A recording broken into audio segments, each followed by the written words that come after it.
Minsan, hindi naman talaga mabigat ang buhay. Nagiging mabigat lang dahil sa dami ng bagay na pinipili nating problemahin. Kung mapapansin mo, hindi lahat ng iniisip mo ay dapat mong dalhin araw-araw. May mga bagay na okay lang bitawan. Pero ang tanong, ano ang mga bagay na yon? Sa video na to, pag-uusapan natin ang 9 na bagay na pwede mong tigilan ng problemahin para mas gumaan kahit papano ang takbo ng isip at buhay mo. Number 1, huwag mong problemahin yung timeline ng buhay mo kumpara sa iba. Nag-scroll ka sa social media, tapos nakikita mo may kabatch ka na may sariling bahay na, may iba na engaged na, may iba na 6 digits na ang income. Tapos ikaw, parang nag-iisip ka pa rin kung tama ba yung path mo. And deep inside, may boses na nagsasabing, dapat nandito na rin ako. Pero ito yung hindi mo nakikita. Hindi pare-pareho ang starting point ng bawat tao. Hindi pare-pareho ang opportunities.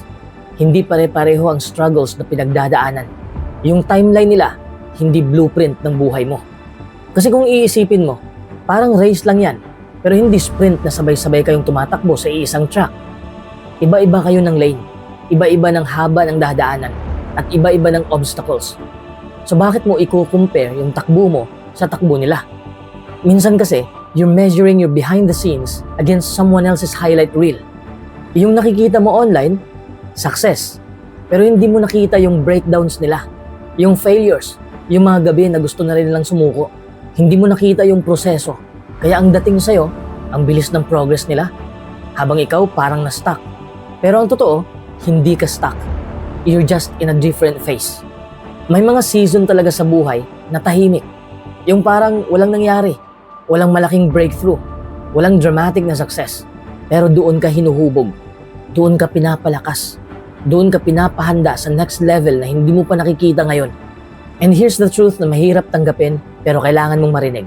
Hindi ka late. Nagiging impatient ka lang. Because we live in a world na gusto lahat instant.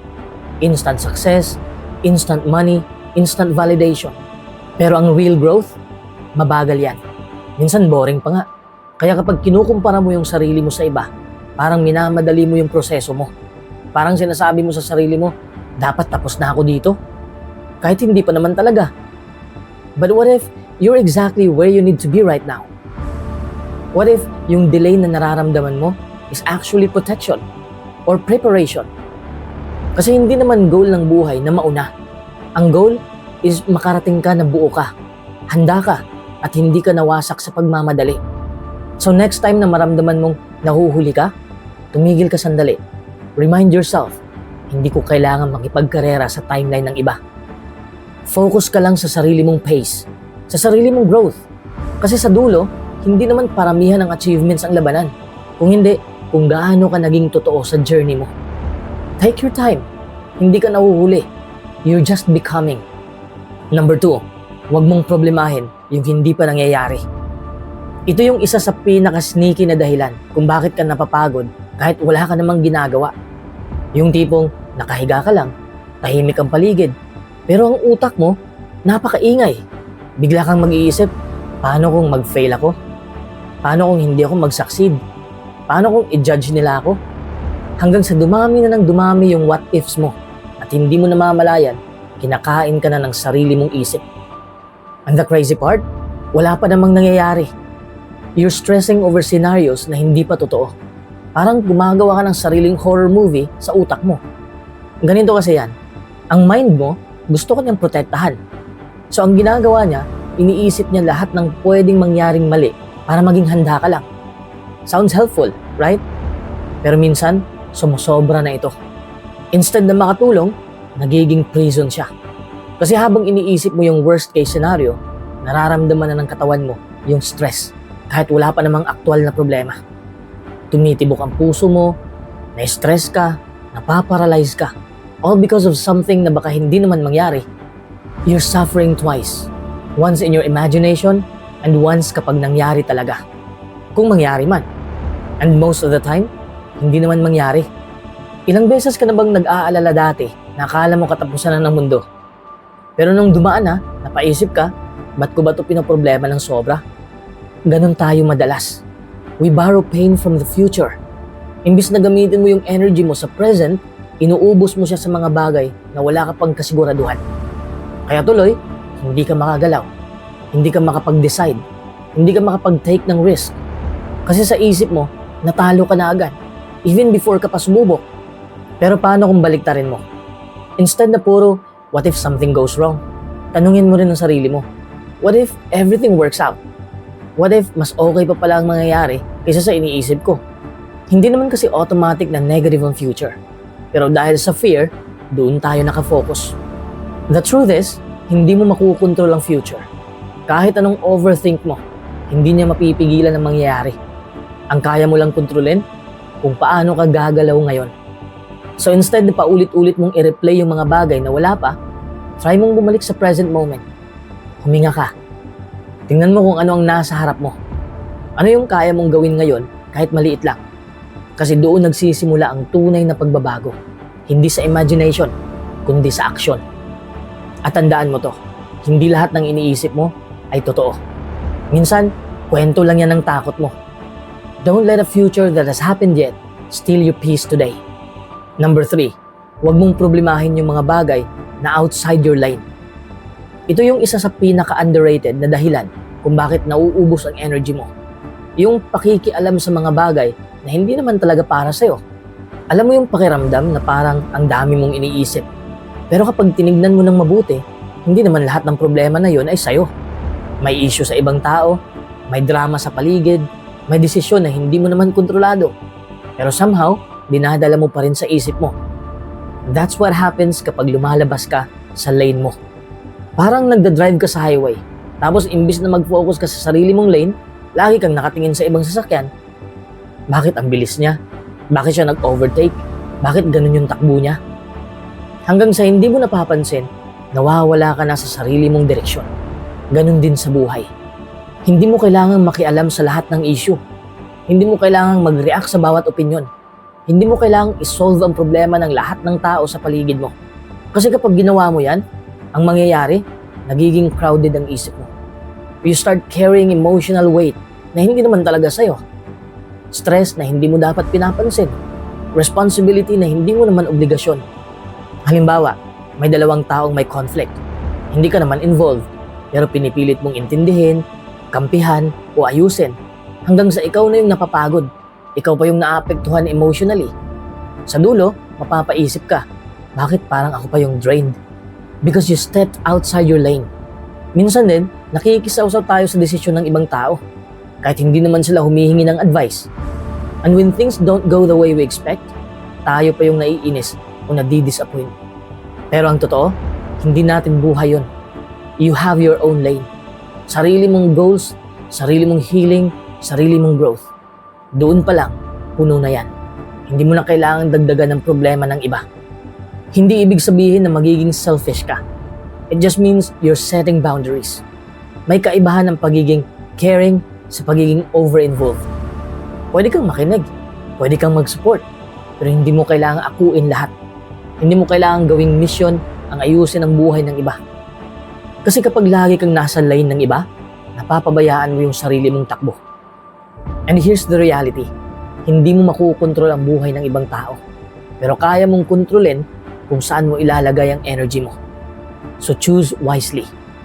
Tanungin mong sarili mo minsan, concern ko ba talaga to? May control ba ako dito? Makakatulong ba kung iisipin ko pa to? Kung ang sagot ay hindi, then let it go. Protect your peace. Stay in your lane. Kasi doon ka lang talaga makakausad ng maayos kung saan ka dapat. Number 4, huwag mong problemahin yung pagkakaroon ng bad days. May mga araw talaga nagigising ka pero parang ayaw mong bumangon, hindi dahil tamad ka, hindi dahil wala kang pangarap, pero parang may bigat sa dibdib mo na hindi mo ma-explain.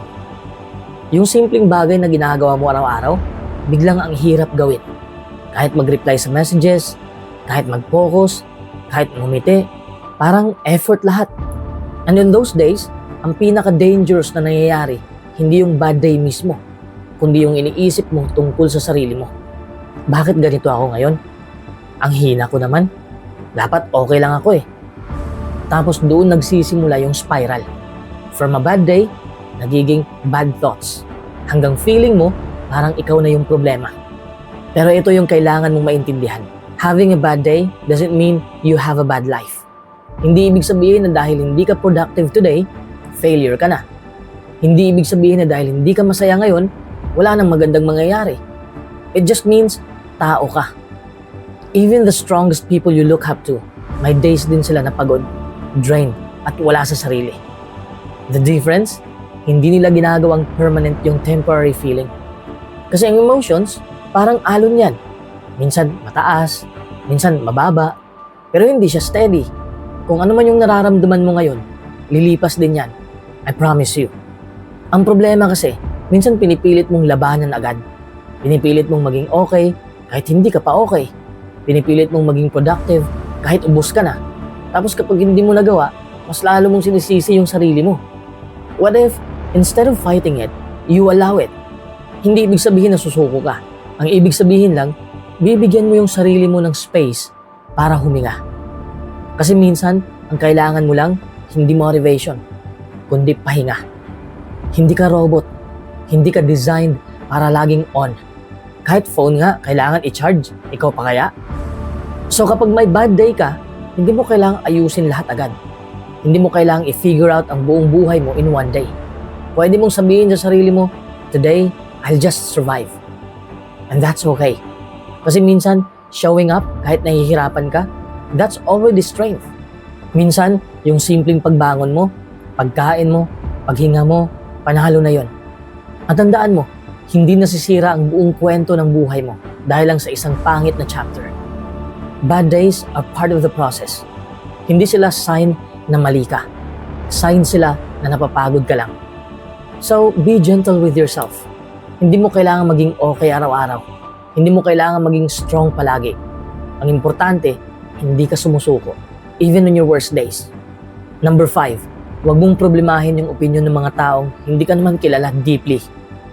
Ito yung isa sa pinaka-common na dahilan kung bakit nawawala yung peace mo. Yung sobra mong pag-iisip sa opinion ng mga taong kung tutuusin, hindi ka naman talaga kilala. Ang bigat, no? Isang comment lang, isang tingin lang, isang opinion lang, tapos buong araw mo na siyang dinadala. May magsasabi sa'yo, ang yabang mo naman, kahit hindi ka naman nagsasalita. May mag-iisip, hindi siya magaling, kahit hindi ka pa nila nakikitang mag-perform. Minsan nga, kahit simpleng post mo lang, may interpretation agad sila na malayo sa kung sino ka talaga. And the problem is, pinapaniwalaan mo yung mga sinasabi nila tungkol sa'yo. You start questioning yourself, ganun ba talaga ako? You start thinking, baka dapat hindi ko nalang gawin to. Pero ito yung kailangan mong ma-realize. Hindi nila alam yung buong storya mo. Hindi nila alam yung pinagdadaanan mo bago ka naging ganyan. Hindi nila alam yung struggles mo, yung insecurities na nilalabanan mo, yung growth na tahimik mong ginagawa. Ang nakikita lang nila ay isang maliit na parte ng buhay mo. Isang snapshot, isang moment. And yet, hinahayaan mong yung maliit na observation nila ang mag-define ng buong pagkatao mo. Parang hinayaan mong ang stranger ang magsulat ng kwento ng buhay mo kahit wala naman siyang alam sa plot. Real talk, people will always have something to say.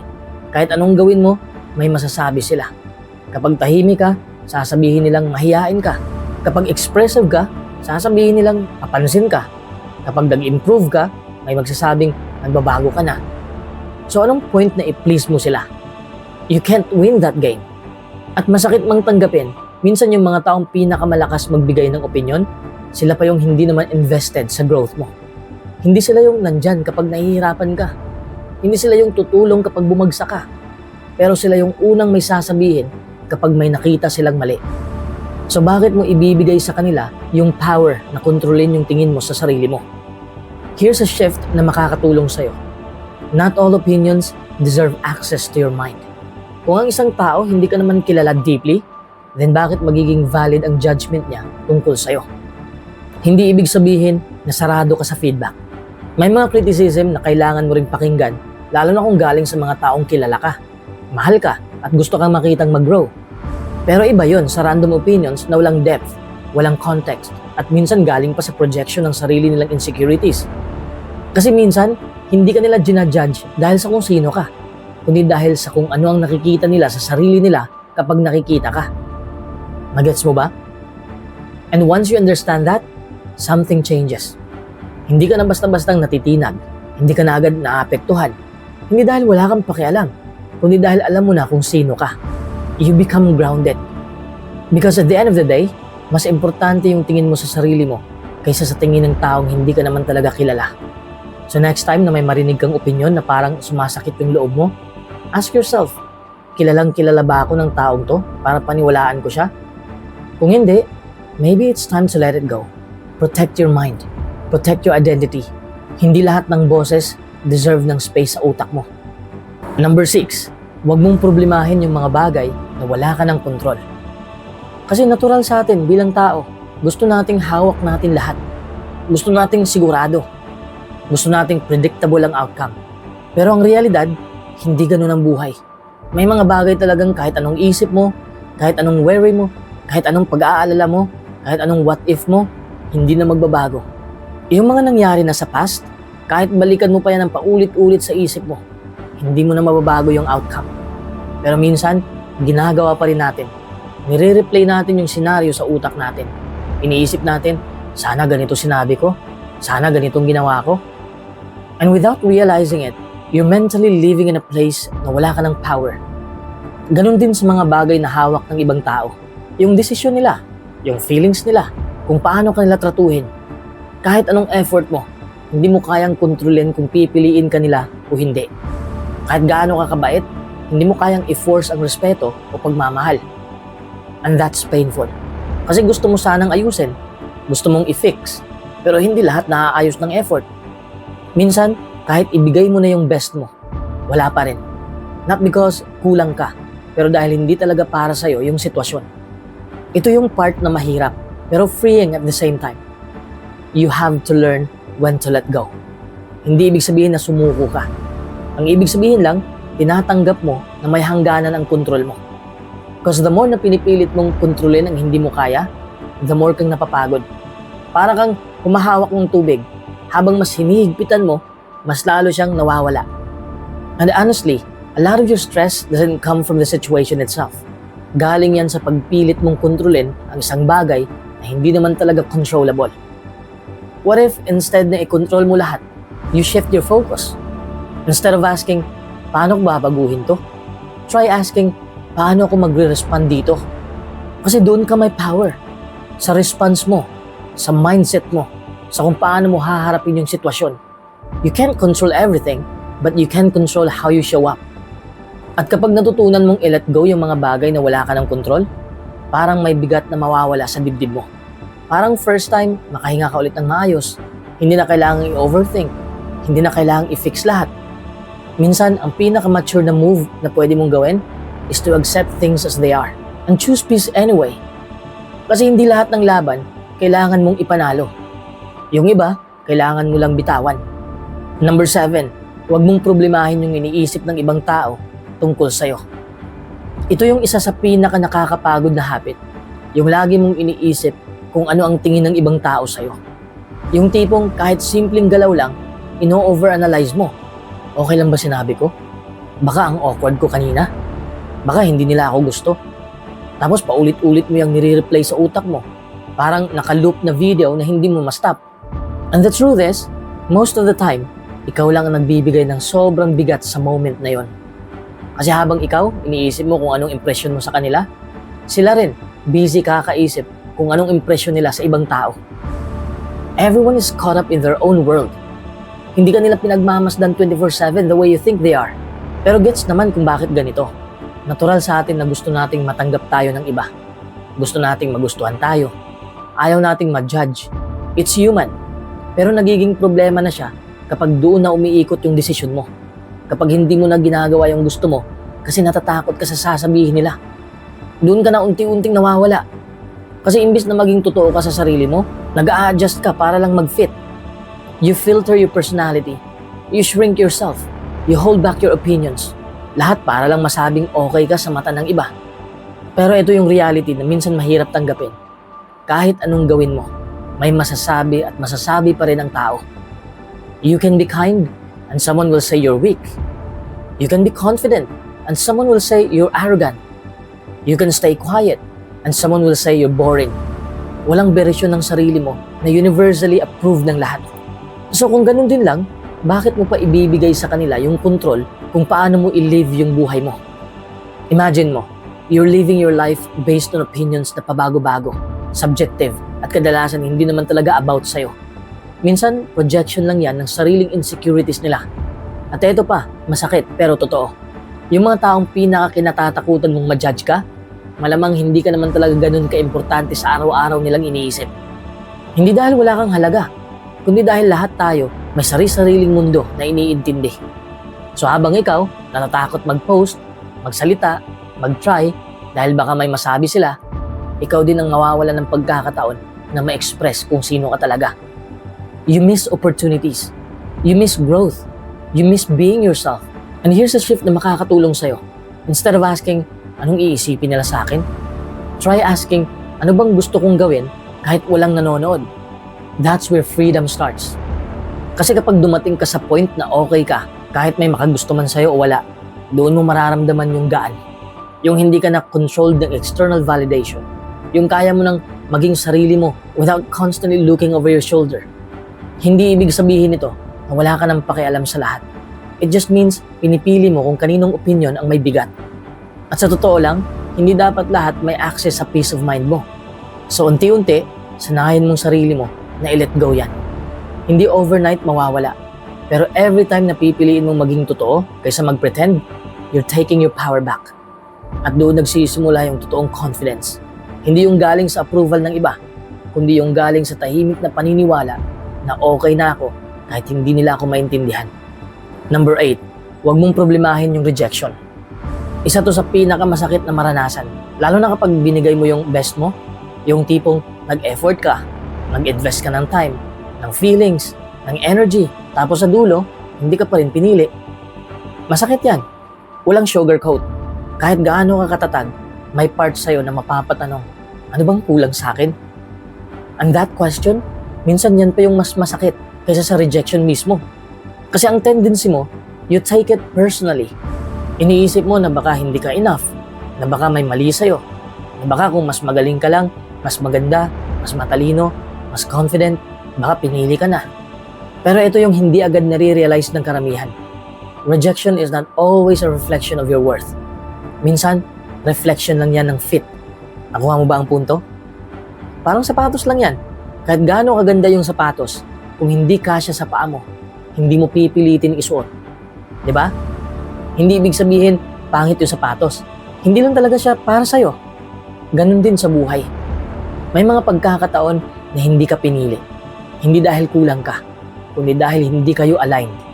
Hindi kayo match. Hindi para sa path na tatahakin nila o sa direksyon na pupuntahan mo. Pero dahil tao ka, mas madali mong sisihin sarili mo kaysa tanggapin na hindi lang talaga ikaw yung para doon. And here's the dangerous part. Kapag paulit-ulit mong dinidikit yung rejection sa identity mo, unti-unti mong binababa yung tingin mo sa sarili mo. You start shrinking. Nagsisettle ka. Natatakot ka ng sumubok ulit. You start playing small just to avoid getting hurt again. Pero isipin mo to, what if every rejection is actually redirection? What if yung no na yan is saving you from something na hindi mo pa nakikita? From a situation na eventually masasaktan ka rin o mapipilitan kang baguhin yung sarili mo para lang mag-fit. Kasi hindi lahat ng opportunity na gusto mo makakabuti sa'yo. At hindi lahat ng taong gusto mo tama para sa'yo. Minsan, rejection is protection in disguise. Hindi mo lang siya nakikita ngayon kasi focused ka sa pagkawala, sa hindi nangyari. But in the long run, doon mo marirealize na may dahilan kung bakit hindi nag-work. And here's something you need to hear. Hindi mo kailangang ipilit yung sarili mo sa lugar o sa taong hindi ka kayang piliin. You deserve to be chosen. Hindi yung pinipilit mo lang kumbinsin sila na piliin ka. Kasi ang tamang tao, ang tamang opportunity, hindi mo kailangang habulin ng todo.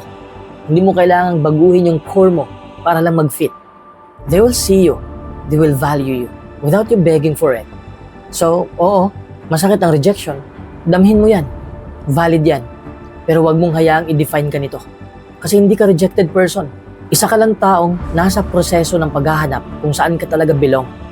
And one day, darating ka sa lugar na hindi mo na kailangang magtanong kung enough ka ba. Kasi mararamdaman mo na lang na tanggap ka, buo ka, at sakto ka. Hanggang doon, keep showing up. Keep trying. Kasi bawat rejection, hindi katapusan. Isa lang siyang step papunta sa tamang yes. Number 9, huwag mong problemahin lahat ng sasabihin ng critics. Ito naman yung isa sa pinaka-common na struggle. Yung bigat ng opinion ng ibang tao. Yung tipong isang comment lang, yung mababaw na komento, tapos buong araw mo na siyang iniisip. Ang hirap, no? Kahit gaano ka confident, minsan may isang boses talaga na tumatagos. Pero ito yung reality na kailangan mong tanggapin. Hindi lahat ng opinion ay mahalaga. At hindi lahat ng critics ay dapat pinapakinggan. Kasi kung iisipin mo, ang daling magsalita. Anyone can have an opinion. Libre lang yan. Kahit sino pwedeng magbigay ng komento tungkol sa buhay mo, sa mga desisyon mo, sa itsura mo, sa ginagawa mo. Pero hindi ibig sabihin na dahil may sinabi sila, may bigat na agad yon. Minsan kasi, binibigyan mo ng microphone yung mga taong hindi naman qualified magsalita sa buhay mo. Think about it. Yung taong nag-criticize sa'yo, kilala ka ba talaga nun? Alam ba niya yung pinagdaanan mo? Yung sacrifices mo? Yung rason mo kung bakit mo ginagawa yung ginagawa mo? Most of the time, hindi ka nila kilala. They're judging a chapter they didn't even read. Kaya kapag masyado mong pinapakinggan ng critics, parang hinahayaan mong sila ang magsulat ng kwento mo. Parang ikaw yung main character, pero sila yung may hawak ng script. And that's dangerous. Kasi unti-unti, mababago ka, not because you're growing, but because you're trying to fit into expectations na hindi naman para sa'yo. Minsan pa nga, yung criticism nila, hindi naman talaga tungkol sa'yo. Projection lang yan. Insecurities nila, frustrations nila, or even jealousy, nilalabas lang nila sa'yo. So kung tatanggapin mo lahat ng sinasabi nila, parang sinasalo mo rin yung bigat na hindi naman dapat sa'yo. Pero hindi rin ibig sabihin na isasara mo na lahat ng tenga mo. There's a difference between constructive criticism at destructive noise. Yung constructive, kahit masakit pakinggan, may laman. May intent na makatulong. May direksyon kung paano ka gaganda o gagaling. Pero yung destructive, walang ambag. Puro lait, puro doubt, puro negativity. Walang solusyon, walang malasakit. Kaya learn to filter. Hindi lahat ng sinasabi sa'yo ay dapat mong dalhin. Kasi kung papansinin mo lahat, mapapagod ka lang. Mauubos ang energy mo kakaisip kung paano mo ipoprove yung sarili mo sa mga taong hindi naman satisfied kahit anong gawin mo. And here's the truth. Kahit anong gawin mo, may masasabi at masasabi pa rin sila. Kung magaling ka, sasabihin nilang mayabang ka. Kung tahimik ka, sasabihin nilang wala kang pangarap. Kung sumubo ka ng bago, sasabihin nilang hindi ka sigurado sa buhay mo. So if you can't please them anyway, why are you still living for their approval? Mas okay pang piliin mong makinig sa mga taong may ambag sa growth mo. At higit sa lahat, matuto kang pakinggan ang sarili mong boses. Because at the end of the day, ikaw ang mabubuhay sa mga desisyon mo, not them. So protect your peace. Hindi lahat ng bato na ibinabato sa'yo ay kailangan mong pulutin. Minsan, ang pinaka-powerful na move ay hindi sumagot, kundi magpatuloy. Keep going. Let them talk.